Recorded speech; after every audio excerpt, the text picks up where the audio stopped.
Hello and welcome to episode 68 of On Liberty, coming to you live from the Centre for Independent Studies in Sydney, Australia. I'm your host, Salvatore Babonis, and joining me today is Richard Alston, Officer of the Order of Australia, former president of the Liberal Party, long-serving cabinet minister, retired senator, high commissioner to the United Kingdom, and an accomplished strawberry farmer. We'll be talking to Richard about his new CIS paper, Reflections on the EU Project and Its Flaws, a fatal conceit about markets and the real world.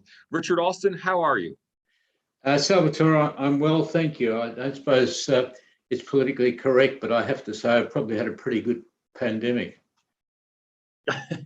Well, how are the strawberries? That's what I want to know. It's springtime coming. There's always problems. Yeah, weather's just one of those many challenges, but it's an interesting area to play in. Well, another interesting area is European Union politics. And you call the European Union, well, you say that it is in, quote, genteel decline. Is Europe really declining? And is it so genteel? Well, the French actually have coined a name for it. They call it Declinism. And essentially Macron accepts that that's the state of play because he doesn't want to go down the economic reform path. And it is seriously in decline. Its world proportion of GDP has shrunk dramatically. And I think PwC, so it's now a quarter and it'll probably go down to 10% within 20 years. So it's got a serious problem and people are leaving. You know, there's serious mass migration of higher, well-educated people. So that aggravates the situation.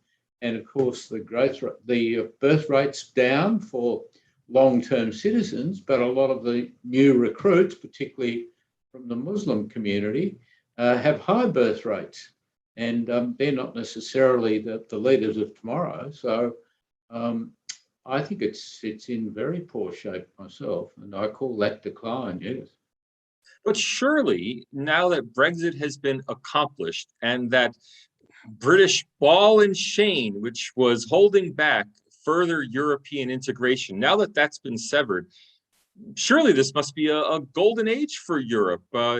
Is the European Union euphoric about its post-Brexit future? No, look, I think they were desperate to keep Britain in there. One, because they funded a lot of their projects, but two, they're terrified that others would follow that example. And I think now there'd be a sense of despondency because they realise they're not going anywhere. They understand, they never say so, but they understand why Britain's left. And I think deep down, most of these people realise that you've got to have a range of freedoms, but you've got to have economic competition. But that's not the business model, and they're all living high on the hog, so they just continue on with ever closer union, and it's just not going to work. I mean, they never talked about anything like this at the foundation, but they certainly thought ever closer union was a good idea. But when you think about it, federations like the US and Australia work because you have different states. I mean, the classic example in Australia was when Jelke-Petersen abolished probate duties, and immediately the Commonwealth abolished its estate duties, and no one's ever gone near there ever since. So you need to be pushed by competing forces, and yet no, they want regulatory, whatever they call it, uniformity. They simply don't want anyone to do things differently. They want to raise taxes and they want to have them standardised, whereas people like the Baltic states are very keen to have 15, 20% income tax rates. And that's probably the way of the future. I mean, the OECD's just giving us a lecture today that we should have higher GST and lower income tax.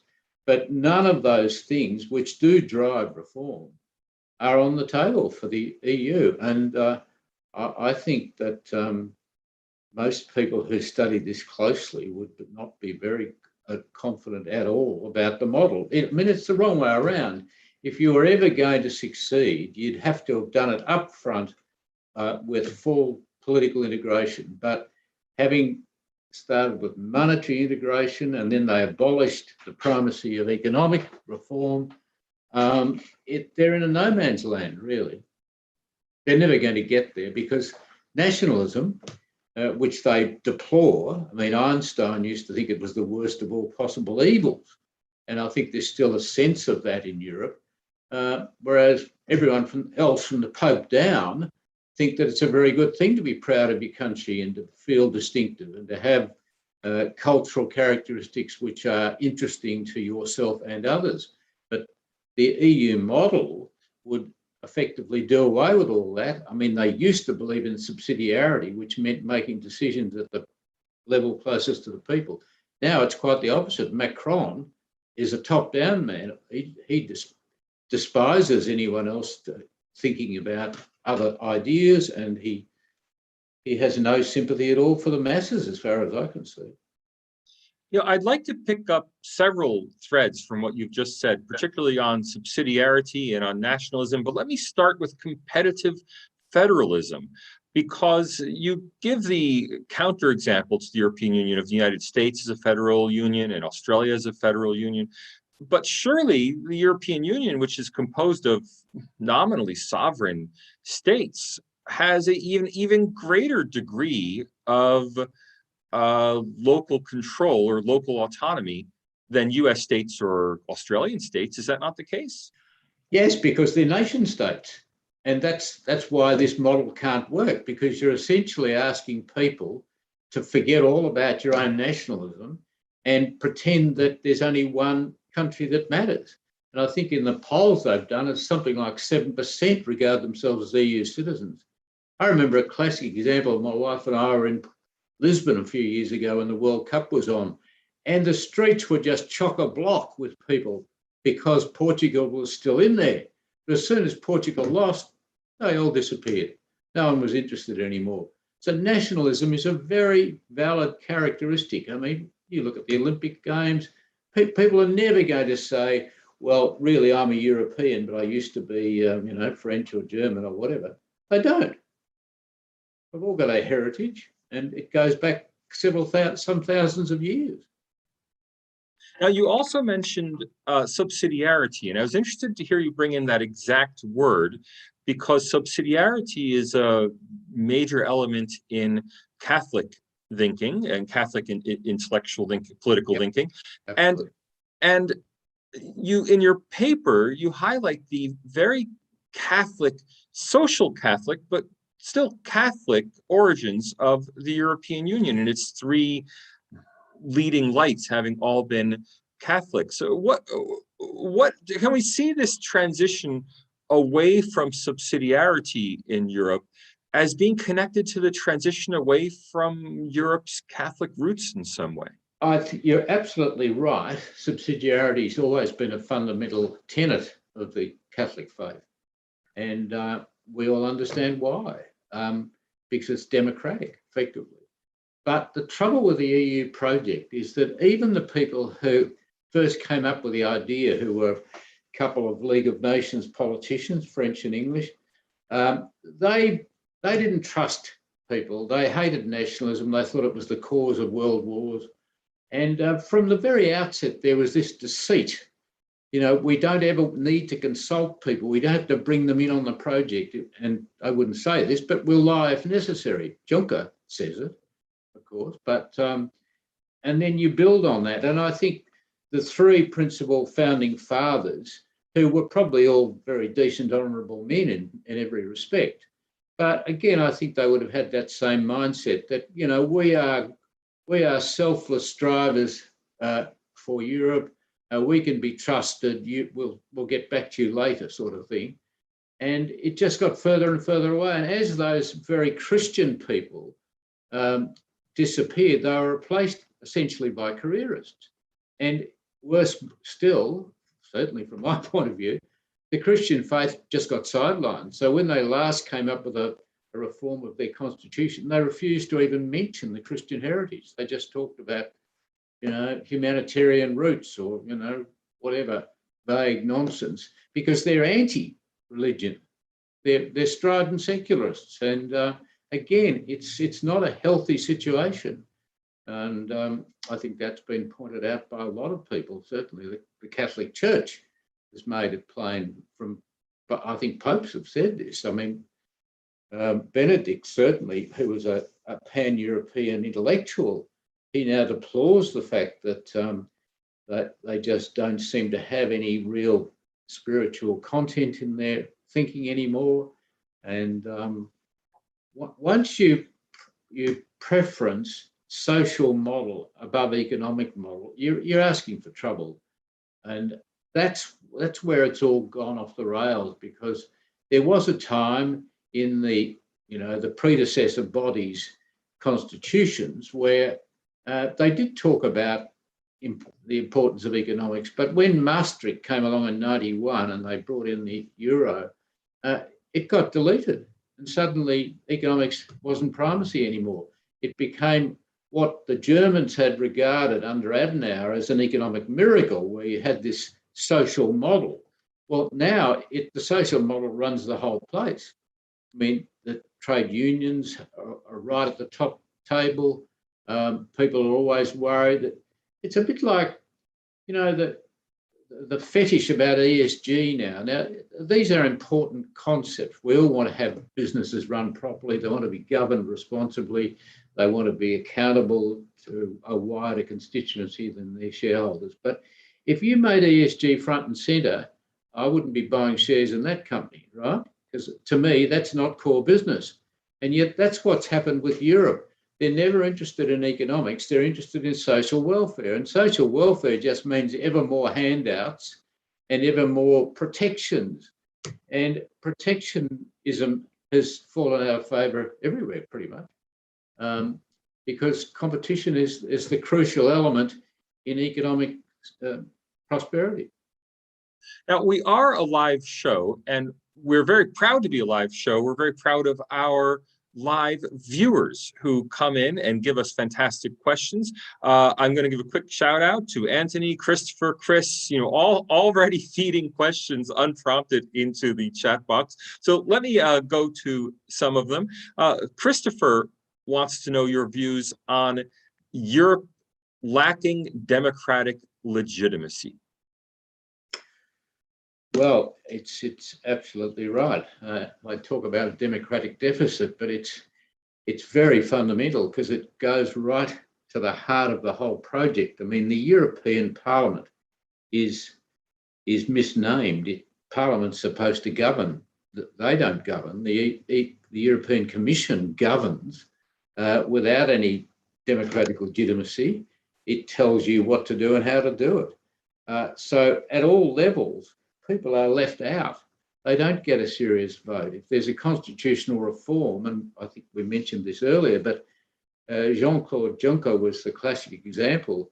If they lost a vote, and sometimes they did feel the need to go back and have a referendum to approve something, time and again, the people voted it down. And Juncker just kept saying, well, they'll just have to vote again until they get it right. And they sort of wear you down, and eventually people end up supporting it. But it's not any form of legitimate democracy. And Christopher had a follow-up on nationalism. The European elite seem to want to equate nationalism with totalitarianism and with World War II. But is this a kind of bait and switch? I mean, to some extent, I could see the Nazi project, the fascist project, the Soviet project as being very anti-national, as being very imperialistic. Yeah, it's very hard to understand. It's an elitist view of the world, really. I mean, if you go back to 1648, which was really the foundation of the nationalist model, it's been remarkably successful, and yet the elites have always had this utter distaste for national elements. It's almost as though, your kid's playing your game, but we have a bigger worldview, and we should be allowed to impose that, because that's what intellectuals do. And I know Paul Johnson once defined an intellectual as someone who cared more about ideas than people. And essentially that's what is going on here. And, they probably regard the Treaty of Westphalia as a huge failure, but it's quite the opposite. In fact, if you look at the wealthy countries around the world, they tend to be the smaller ones. And that's because it's easier. So the idea of having one country of 450 million people like Europe would be an absolute disaster, because you'll spend all your time putting out bushfires. And now, of course, what you're seeing is that people like Poland are really outperforming by a huge margin. I mean, their GDP's gone up dramatically. The EU spent all their time criticising them for being not democratic, which is quite laughable. And when you think about what we've just been saying, and you are heading for a two-speed EU system, which I think even Macron welcomes, but probably for other reasons. Anthony, as usual, has a question that presumes more knowledge than I have. So I'm hoping you can answer his question, because I can't. He says that Michel Barnier, the European Union's former chief Brexit negotiator, is now seeking the presidency of France. And in doing so, he's saying that France's legal sovereignty is being threatened by the European Union. So is he now admitting that Brexit was right? Well, Tusk is the same. I mean, it's disgraceful. Tusk was president of Poland, right? And probably an ardent nationalist. They suddenly get on the EU bandwagon and, you know, it's just high on the hog stuff. They're floating around in private jets. They're lecturing people. The way they treated Britain, I mean, they should have gone to jail for some of the things they did. So Barnier is just another classic example of a career politician who'll say and do whatever he needs to do to get there. I don't think he's got much of a chance of winning, but it's a classic example of hypocrisy. Isn't that a betrayal of your own class for you to say so? Of my class? What, criticizing politicians. Oh, no, I think we all criticise the other side, so politicians are quite good at being critical. And of course, the media specialises in it, so it's part of the business. But no, look, you take John Howard, was a classic example of someone who stood up for virtues, and people appreciated that. Trust becomes a very important element. And if you're seen to be just changing with the wind, then people aren't going to have confidence in you. Now, I don't know what goes on in Europe. They just don't seem to take notice of these personal shortcomings, because, you know, what's his name, Juncker, was around for 10 years or more, and yet he was telling them how dishonest he was, but it never seemed to matter, because I suppose he wasn't electorally accountable. And again, I think because the turnouts have gone down and down and down, I suspect most people don't take much notice at all of what any of the politicians say. Most of the major parties have disappeared. You know, the traditional left-right, not anymore. That Macron is an Arabist, but he came from nowhere. I mean, he was nominally in, was it Hollande's government, I think? But he was never a party man. And Italy was the same, and Germany, they just formed these new parties out of nowhere. So you can probably get away with a lot more in Europe than you can here. Just a reminder to everyone, we're talking to Richard Alston, AO, about his new CIS paper, Reflections on the EU Project and Its Flaws, a Fatal Conceit About Markets and the Real World. Richard, we have a question from Chris that you do cover in your paper. I'd love to see you or hear you cover it here on the show. Where do EU recalcitrants, specifically Poland and Hungary, but I know you highlight in your paper that there are many other countries that are maybe a bit nervous about being in the European Union at this point. Where do these countries sit on the European Union's future? What role do they have to play, for good or for bad, in reforming or unpacking the European Union? Well, I think the Visegrad is a sign of things to come. So that's a group of four: Poland, Slovakia, Czech Republic, and who's the other one? Anyway, I forget. And Hungary, yes. So Hungary, Poland, Hungary, Orban. yes, Czech Republic and Slovakia, the Visegrad group. Yeah, and you can probably add on to that Latvia, and Lithuania and Estonia. The Baltic states seem to be much more interested in the Western economic model. And of course, the Scandinavians are too. So that's where you're likely to get this two-speed EU. France and Germany are sort of joined at the hip nominally, although Germany's far and away the most powerful nation. And in fact, in many ways, its leadership has been very poor. I mean, Kohl was just a backroom operator and Merkel was good at minding the shop, but they had no real sense of Europe before Germany, and although they never said that. But the system is weighted in such a way that Germany prospers mightily. You've got a lower euro currency than you would otherwise have, and that helps Germany enormously. It means that there are no tariff barriers. They can go to any other European country where the labour rates are lower, and as a result, I think their debt to GDP is about 8% and Italy's 160%. And it's a very bad mixture of countries, really. They don't have much in common in the ultimate. If you're interested in economic prosperity, why would you go anywhere near France and Italy? And yet the amazing thing is I go to Italy a bit. Place still seems to do all right in a funny sort of a way. You know, they used to turn over prime ministers every 6 months. I think Berlusconi's the longest serving.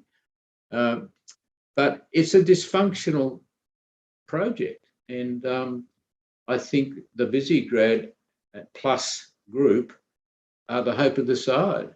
I can't see them ever persuading old Europe, France, Germany and Italy, because they're just too embedded in old world thinking, elitist thinking, non-economic thinking, whereas economics is front and centre for them. And that's the way it ought to be. I mean, you look at how China has progressed economically.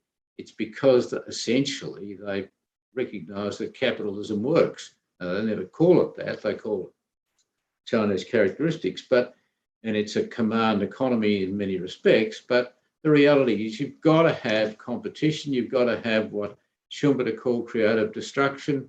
All these things are anathema to Europe. They just think these are very bad terms. And now in the German elections, you know, there are major parties who think capitalism's a very bad thing.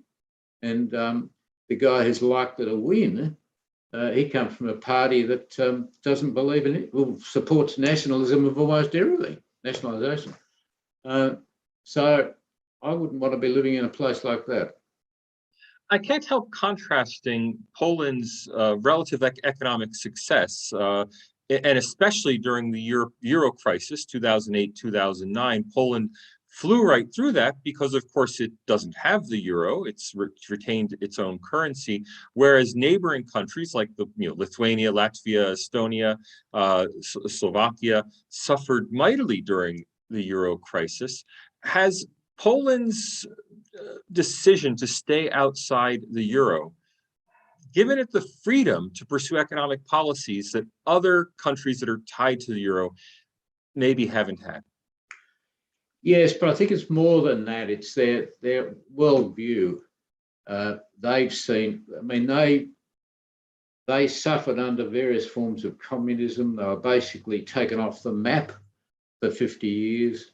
And they had a searing experience. And then they look at America, which, you know, for all its shambolic politics at times, has been a hugely successful economic model. And every other country around the world, I mean, we all abolished tariff barriers, well, reduced them dramatically. We all understand the nature of prosperity. You look at Singapore, and Europe's just stuck in the past. So Poland, there are only 19 countries out of 27, I think it's now back to 27, isn't it, members, who have the euro. And Poland, I suppose the criticism of Poland is that it's become a bit authoritarian, but you can sort of understand why. They're sick and tired of being told what to do and how to do it and to stick to Europe-wide rules. because they know that's not how you achieve progress. And I think that the reason that what's his name, Morawiecki or something, has been a long-serving prime minister is that people accept that he's on the right track. And there's a lot of skepticism about ever closer union. That's the last thing that people like Poland want. Ian says that after 20 years of working in Southeast Asia, it's become obvious to him that the European Union tries to export its over-regulatory inefficiencies. And I might add that this may even come to Australia, where European Union regulations get embedded in trade deals. To what extent is the European Union trying to drag the world down with it? Well, again, it's this primacy of the social model. They regard human rights as more important than almost anything else. So they have trade deals which insist on you complying with their version of human rights, and often saying that any disputes have to be resolved by European parliaments, European courts, and of course they appoint those courts. So I think you'll find that people just won't want to sign up trade deals with Europe. I don't see any serious prospect of Australia ending up doing that sort of thing. I mean, I always said in Britain they had three major parties, all pretty much left of centre. The Conservatives slightly, but nonetheless, Thatcher was the only genuine Conservative leader in 100 years over there. We have two major parties, and essentially, particularly after the Shorten debacle, they're now both right of centre. And Labor under Albanese wants to get right into the middle, and good on them. That's where you need to be. But they're not going to swallow this nonsense out of Europe and trying to have things that are sort of chronically underperforming just because of some sort of moral view of the world, which they don't believe in anyway. Sadly, we have to move towards a wrap-up. I'm going to feed through a comment from Benjamin. He says the European Union was doomed to failure as soon as it forced member countries to decouple fiscal policy from monetary policy. Do you have any thoughts on that? Yeah, it's true. I don't know they were forced to do it. They simply chose to do what they thought was easiest. They never really understood what an economic model was and what its virtues were, and they were imbued with this social democratic model. And it's the whole mindset over there is the primacy of social over economic. And that's not the way the world works. If you want to be successful, it's not an either or. Social policy is very important, but as John Howard used to say, if you want to have a decent welfare system, you have to have decent economic policies that deliver the funds to afford it.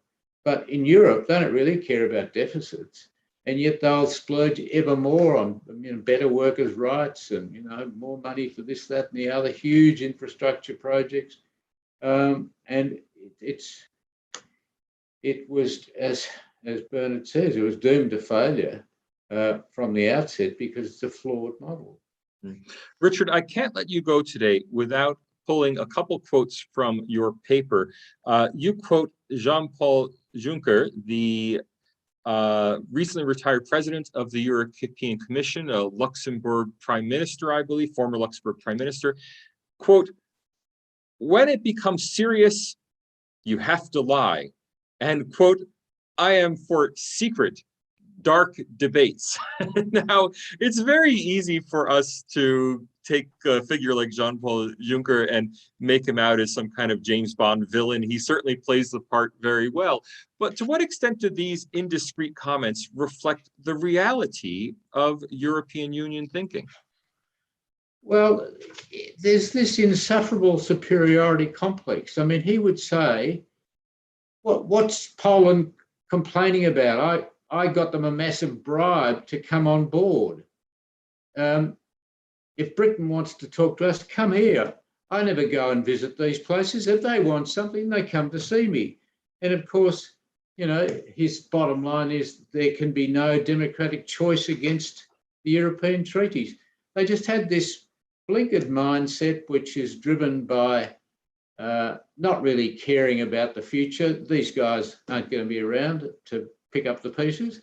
And I think one day there'll be a major crisis which will lead to serious reforms. I can't see it on the horizon now. I think they'll probably limp on for quite a while. But people like Juncker will be safely retired. I don't really care. And I think Macron probably the same.